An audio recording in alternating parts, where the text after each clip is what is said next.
Rolling sound, quiet. Here we go. Reading. 1.57. And starting right when action.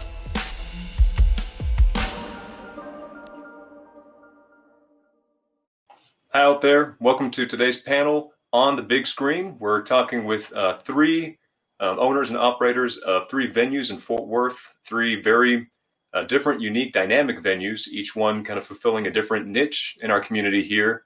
My name is Wesley Gentle. I'm the Director of Advancement for the Arts Council of Fort Worth, which is a local nonprofit that supports the local arts here. We provide grants. Lone Star Film Society has been among those recipients over the years. We manage public art and provide public art services, so many of the sculptures and murals you see around town. And we also operate the Fort Worth Community Arts Center, which itself has two theaters, the W.E. Scott Theater, Sanders Theater. It's also been home to Lone Star's summer camp for a number of years now. But the real reason I think I've been brought here today to moderate was actually a film minor at TCU for one semester. And I plan to use all 3 credit hours of my knowledge to keep up with our panel today. And without further ado, let's introduce them, starting with William Giron.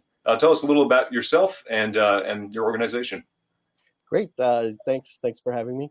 Yes, my name is William Giron. I'm the Executive Director for Artes de la Rosa at the Cultural Center for the Arts at the Historic Rosemary Theater. I've been with the organization for about 10 years, primarily as a board of director and as an ED, started that in December 2018. We're a cultural center for the arts. We provide a variety of different fine arts disciplines for the community, for the youth, family-oriented, if you will.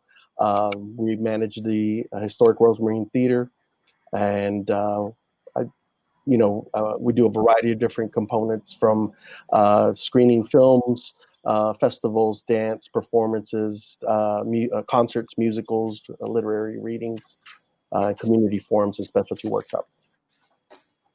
Wonderful. And Jeffrey Smith with Downtown Cowtown. Tell us a little about yourself and your operation there. Well, first off, thanks for having me. I appreciate the opportunity to share this panel with 2 esteemed colleagues, similar fields of what we're doing at Downtown Cowtown at the ISIS. Sort of the new kid on the block with the oldest building on the block, so to speak. Downtown Cowtown at the ISIS is a multi-purpose live entertainment facility. We are a single screen movie house that will retract for live entertainment as well. So we're combining both opportunities. It's a 500-seat house. And our main goal is to try to make sure that we're making it more of a nostalgic experience for our patrons and giving them an opportunity to see classic films in the way it was originally intended in a movie house that was live and thriving in the 1920s and 30s. And that's kind of the direction we're headed with what we're trying to provide. Fantastic. And Jimmy, tell us a little bit about Granbury. Yeah, thanks for having me. I'm Jimmy Sweeney. I'm the founder and film programmer for the Granbury Theater. We're a single screen art house in Fort Worth's Foundry District.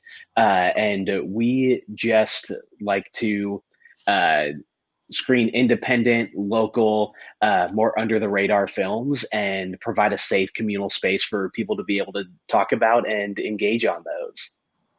Awesome. Yeah, and Jimmy, we'll start with you for this question because you're in a position where you've opened your theater somewhat recently, right? In the past few years, really. I guess, a little over a year now.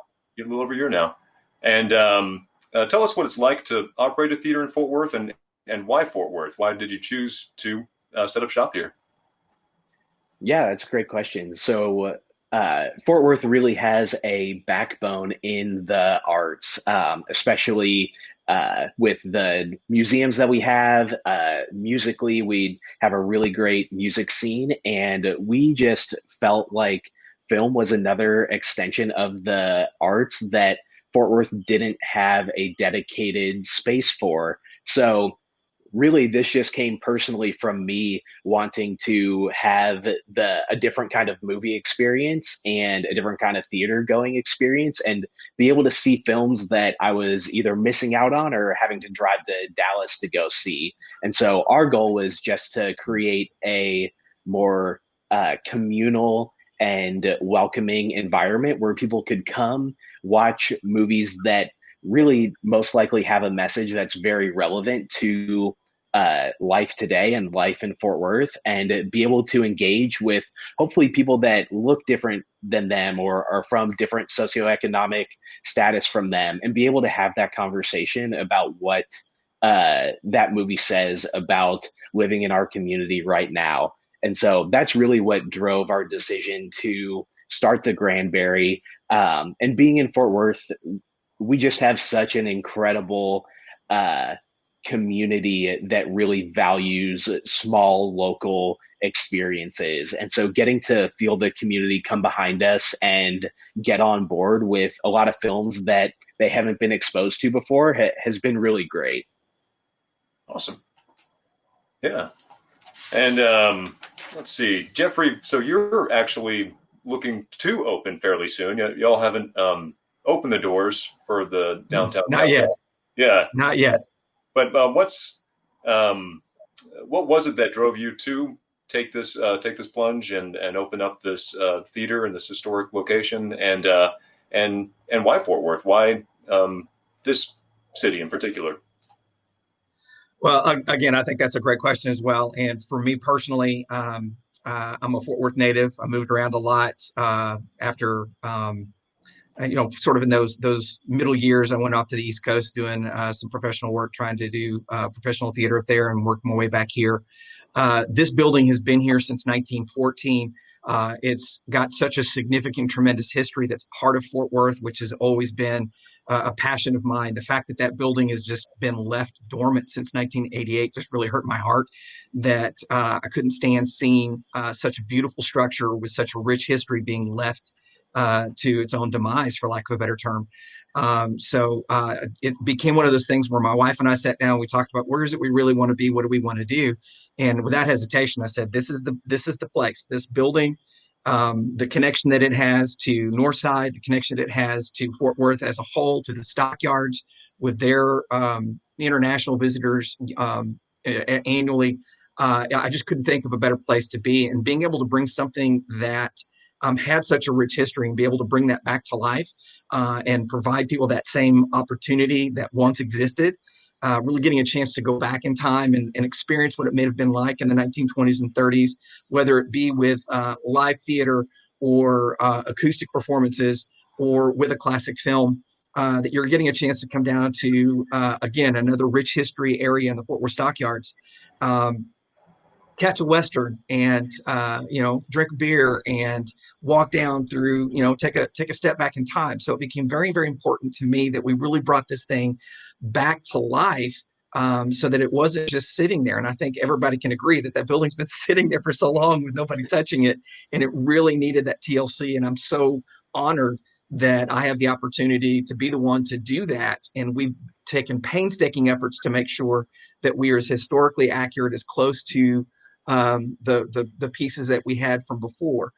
Just as a side note, one of the things we were able to salvage out of the space is there's an old 35 millimeter carbon arc projector that was still in the space that we were able to salvage. We're actually cleaning it up, and it'll be the first thing you see when you walk in, which is we're putting it in the old ticket booth, and we're turning into a shadow box. So you'll be able to see a lot of that historic memorabilia. So that becomes very important to how we connect with the surrounding community and connect the world at large to what's so important about Fort Worth as a whole.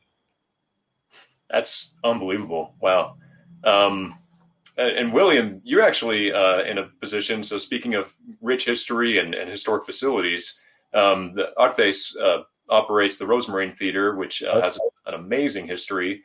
And I'd love to hear a little bit about that. Of course, you didn't necessarily choose to set up shop in Fort Worth. The shop was already set up there for you. But how is it operating in Fort Worth, and how is Fort Worth in the DNA of what you're doing there? Yes, thanks.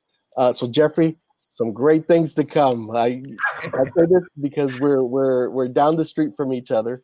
The Rosemary Theater was also built. It was originally called Roseland Theater back in 1914 as well. It is registered as a historical landmark, national landmark. The organization as a whole, what we do is to continue to preserve and promote, interpret the art, lives, culture and history of the Latino community for all to enjoy. So we do this, when the theater opened, actually it had it went through a variety of different. There was only 4 owners that the theater had, but it started as a movie house showing westerns. It does have that nostalgic feel to it. So when people come here, they do remember history. As it transitioned with different owners back in the 1920s, Mexico actually had a large distribution of Mexican films worldwide, and there was a higher influx of Mexican Americans here in Fort Worth due to employment. There was higher employment here, specifically here in Stock Yards. And really in that component, talking about history, during that time frame, there was segregation, and the Rosemarine Theater itself was a haven, a safe place, and if not the only place where families came to enjoy a variety of different types of entertainment. We have been blessed in the theater, the operators at that time, they would fly down to Mexico and bring in famous Mexican artists out here. And that, just like we have artists now, they may be triple threat, dance, act, sing. So they would show their films here on stage, and they would have them singing on stage, and then they would get the opportunity to meet people as well. So we're blessed in the sense that we bring in the older generation, the newer generation, and the future generations. As we have different programming that caters to film, as I was mentioning, specific topics that affect the Hispanic Latino community, and having panels afterwards, having talkbacks, and just having those open discussions of what's happening, just like we've been having now these last couple of or this unprecedented year, if you will, but having those healthy conversations of what's affecting the community overall here locally, and also showcasing, celebrating local artists that you don't get to see play in bigger roles out in at other theaters. So it provides a great opportunity. Very nice.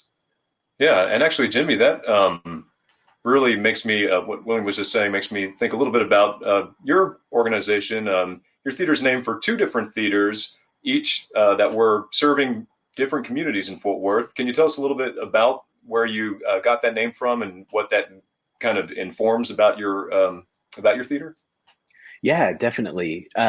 So the Barry was founded in the early 30s. It's at Barry and Hemphill in Fort Worth, and is another beautiful old theater that has been sitting dormant for a while. But when it opened, it was originally called the White Theater, and aside from a really small box up in the back, was a whites only theater. And then the Grand, which is off of East Rosedale and East Fort Worth, was also opened in the mid 30s, and it was the blacks only theater. And my wife and I live in East Fort Worth. And as we were driving home one day after sort of the whole birth of this idea, we drove by the Grand and got out, walked around, and were just really struck by how beautiful the theater was, and just how immersed into that historic Southside community it is. And going back and starting to do some research on them, with our goal of being of recognizing Fort Worth's past and hopefully pushing forward towards a better future, it just felt really natural to bring those 2 things together. And because that is the foundation of where we are, it's really led to a lot of diverse programming, which obviously as a white male, I'm not the one to do a lot of that. And so just having people in the community that are also passionate about this step, say, hey, I think this would be a great topic for the Black community or Hispanic community, or Indigenous or whoever to engage on. I think this represents me as an LGBTQ person. Having those people come in and come alongside us and help program that has really been a highlight for us of the past year. So it's really it was the foundation that we sort of laid upon. And out of that, it's been really encouraging to see the programming and whatnot that's come out of it. Nice. Yeah. And regarding programming, one thing I think that's also very unique about all three of the theaters that are represented here today is, at least as far as I can tell, all three have a really interesting blend of not only sharing things on the silver screen, but also live engagements, things that, I guess ironically, here we are on Zoom in a time when we're required to be separate so much of the time, but that is it seems to be such an important part of what you all are doing, or are about to do in your case. And I'd like to hear a little bit about, really from all three of you, what is it like operating in that intersection of cinema and live engagements, and how does that play out in your theaters? And I'll open up the floor. I've been kind of directing things a little bit here. We can have a conversation. Well, I guess I'll jump in if you don't mind. Sure. Yeah. Thanks. So yes, as we mentioned, yes, we have a variety of programming in the theater. Interesting enough, you're talking about. I'll use this as a most recent one. We're in the process of already with the Dia de los Muertos celebration festival. So a lot of the programming has shifted to digital. However, a couple of weeks ago, we had a playwright, director, and producer who came in and did a play and filmed it here at the Rose Marine Theater, and using the film format like they did in Hamilton with different angle shots. So we're going to be premiering it, world premiere, if you will, it's called Pauline and Luis play. And this is based on two civic leaders here from Northside in Fort Worth. And Luis Zapata was the first Mexican-American council member here in Fort Worth. And he was one of the founders here of the organization, and was very pivotal in getting funds, played a key factor in getting funds to renovate the Rose Marine Theater, bring it back to life, because there was a time frame where the theater itself was closed down, shut down due to the economy. But we're going to get to premiere that digital-wise. We shift in towards the end of the year to Mariachi Christmas on stage, abiding by COVID guidelines, CDC guidelines and what have you. But it's dynamic because you get to see some of the same demographics and then an expansion of demographics, because we think we have with our programming a rich programming where we're able to cater to a variety of different demographics, and keeping the traditions alive with the Mexican culture and Latino culture, and having that educational component. So it's very enriching, and seeing families and bringing a positive aspect to them in their lives.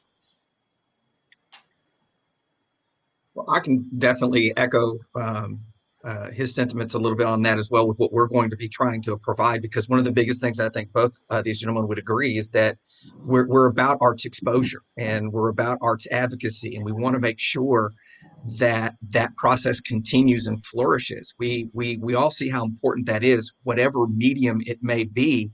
That all becomes very crucial, that we're providing that through line, that connectivity between us and the community at large. We're in a very unique position with our space, just like at the Rose Marine, where we will have seats. It's not going to be standing room only. I mean, you're going to have that opportunity to come in and sit.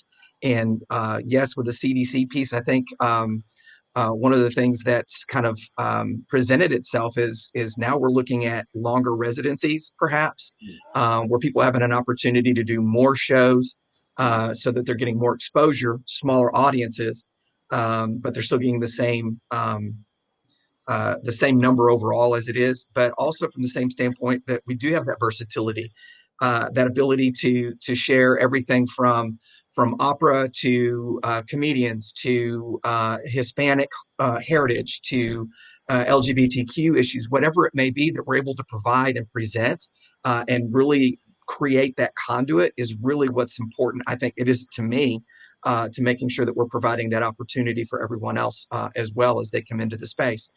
And so when we talk about it being more intimate, even though we're a 500-seat house, even with the size of our space, we're still going to be able to hold up to about 300 per show, and really having to work how we spread that out and see how we work to make it, work. But, some of the challenges I know both you guys have come across already, I'm sure, is, making sure we do have social distancing, making sure we do have, temperature checks and all of those things to make sure that we're providing a safe environment for folks to come in and experience. But above all else, we really want to make sure that we are still providing that experience. I really do appreciate the work that's being done through Artes de la Rosa, where we are really getting that educational component. And I'm hopeful that we're going to be able to do the same type of process in our space to really expand that out and really advocate for arts and education as much as possible as well.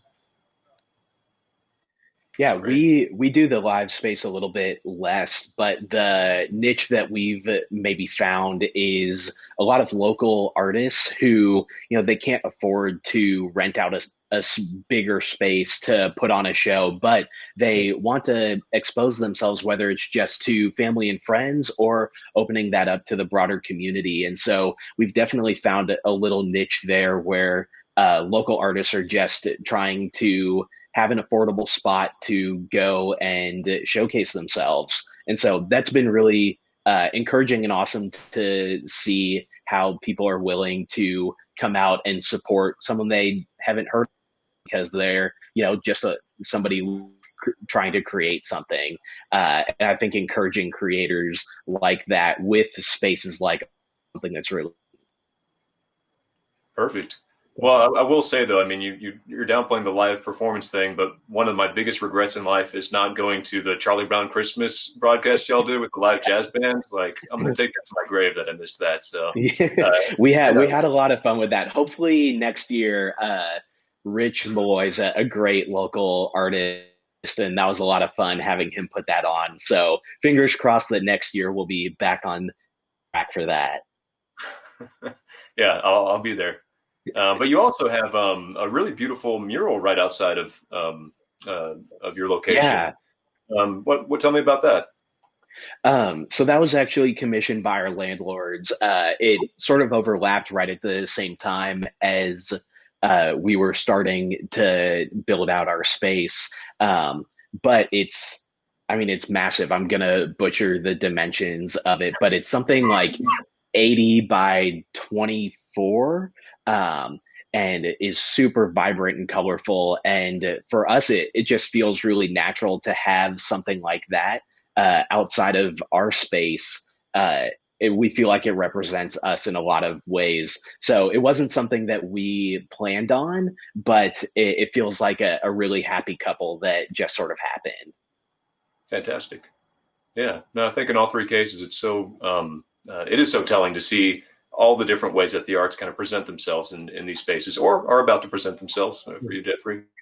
And I know we're, I guess, a little past our 10-minute mark, but we've started to talk a little bit about some of the challenges. And of course, there are the contemporary challenges with public health and safety during the pandemic. But of course, beyond before that and probably long after that, there are just the day-to-day challenges of operating a facility, of working, and presenting in film. Do you want to speak just briefly to some of those? And then if we start to run up against our time, we'll flip the switch and talk about, what it's all about and why those challenges, at the end of the day, don't stop you from doing what you do. And let's see. Well, Jeffrey, yeah, you've probably got the most challenging role. I do. I make no bones about it. This has been a 4-year process to get to where we are today. It is a historic building, and just like the Rosemarine historic landmark, but as such, we took great care to make sure that we were as historically appropriate as possible. So we've worked with the Texas Historic Commission to make sure that we're sticking to and adhering to those pieces. Mother Nature did a number on this building, and so we really wanted to make sure that we were appropriate with what those pieces are, and everything that I could keep, everything that I could bring back is things that we were adamant about doing. But in doing so, it created a huge challenge. It made it very difficult to get the right approvals for the right components, so that we can bring it back. When you talk about walking into a lobby area that at one time was this grand entrance with stencils from 1926, which we still have some pictures of. We wanted to jazz it up a little bit, and the Historic Commission said, nope, it's got to be stencils.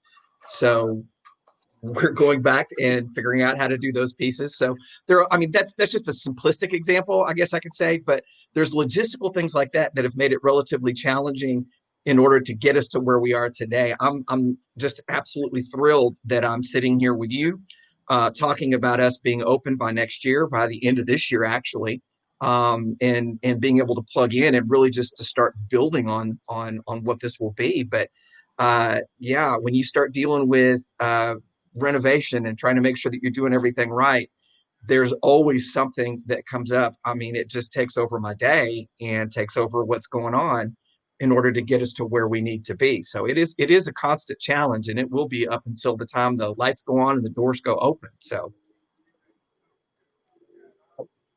yeah, well, let's hear a little bit, Jimmy, about some of the challenges, because you've gone through a similar process not too long ago, and now you're in it. What are some of the things that you're working through? Yeah, I mean, obviously, one of the peak challenges for this year was after Parasite winning Best Picture, us having that really the entire month of February and feeling like we had a ton of momentum that obviously came to a screeching halt.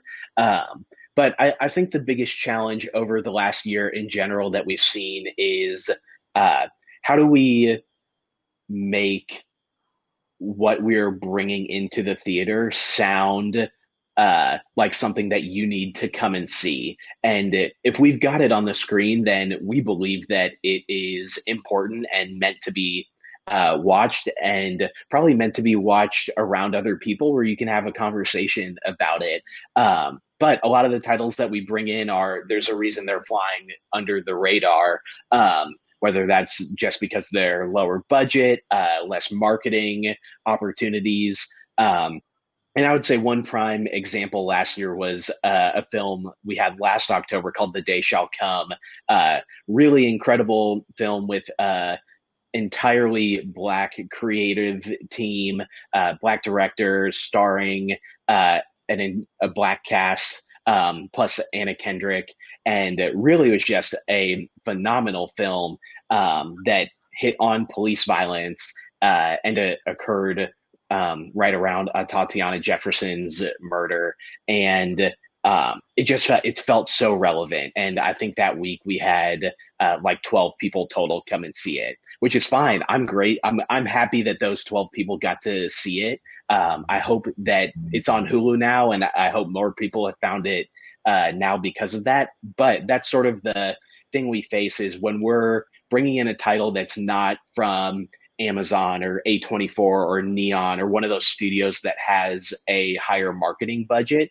How do we pitch these films to people as you need to come and see and engage with this? So that's what we're always working on, and trying to figure out what's the right thing that we need to say, or the right person we need to partner with on this to help make it a success. If we're bringing it to the screen, we think it's worth seeing. Absolutely. And I trust your discretion on that, for sure. I appreciate it. Yeah. And William, tell me about some of the day-to-day challenges that Artes overcomes to do what you do. Well, in our particular case, once the renovation and it's open, it's the upkeep. The building was renovated back in '99, actually, and so it's after several years, and then underground it starts shifting. It can sometimes impact a building depending. How. Don't tell me that, William. Don't tell me that. But so no. Overall, yeah, it's the upkeep. Building wise maintenance. Equipment maintenance, of course, it's where, just like a car, wear and tear. if you will. But, interesting enough, now we got into a COVID year. One of the things that I keep bringing up in different groups is nobody's talking about any potential building modifications. Because it's not at the forefront. And Jeffrey, just FYI, or both gentlemen, that aspect when you bring in people, trying to, like, we have a water fountain that's closed right now, because if not, you have to have a cleaning technician there, constantly, right? So as small as we are, we can't afford to have a technician here like 20, for that time, just depending on the programming. But and even in the restrooms, that's one of the areas that we're looking at fundraising, those avenues on building modifications where things become a lot more touchless, and so that's a component, that depending on how they foresee, hopefully, they find a cure, the sooner the better, of course. But in that meantime, it's trying to work around it so that we are able to still have people slowly come back into the building with those safety protocols. But in those areas that sometimes it doesn't, it's not at the forefront that people are thinking. So those seem to be the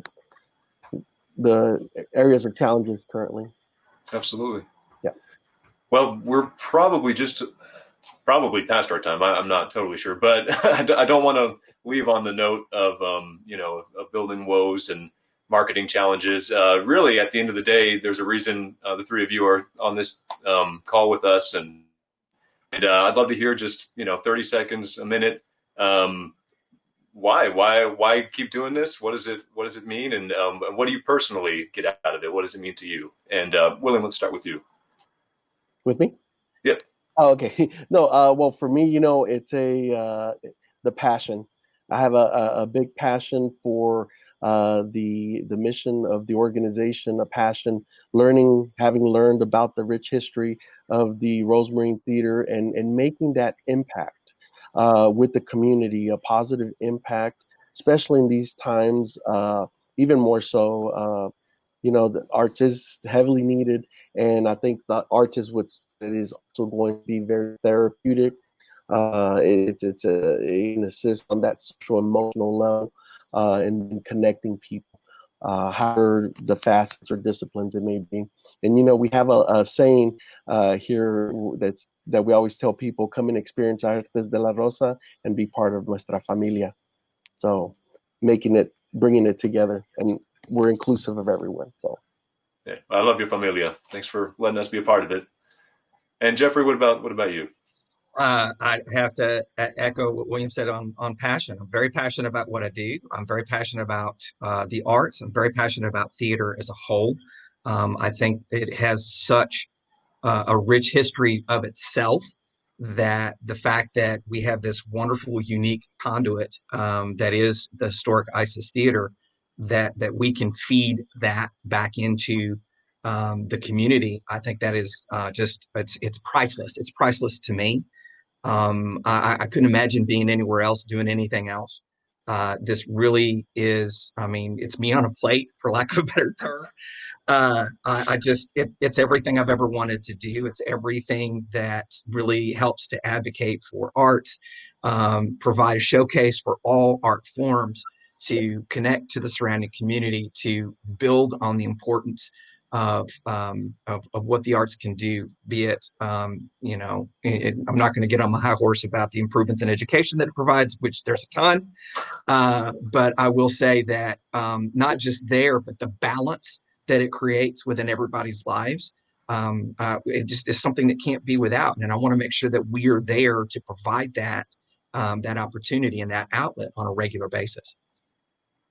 Perfectly said. And Jimmy, take us out.